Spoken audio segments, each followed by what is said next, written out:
Welcome back to another technical deep dive here in the Debug Zone. Today, we're tackling a big question and breaking it down with insights from other users. Hopefully, this clears up some misconceptions and helps you get the answer you need. So buckle up, stay a little curious, and let's jump right in.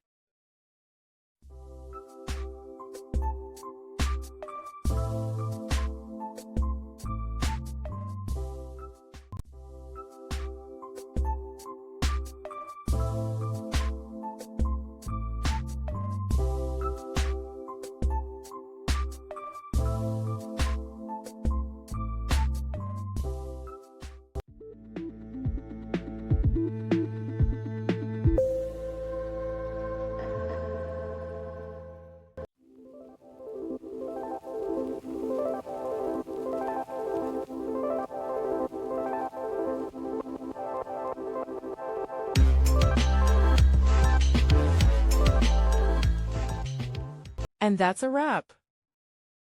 I hope you found the answer you were looking for. If you did, take a second to hit that subscribe button. It really helps out. And let me know in the comments which solution worked best for you. See you next time in the Debug Zone.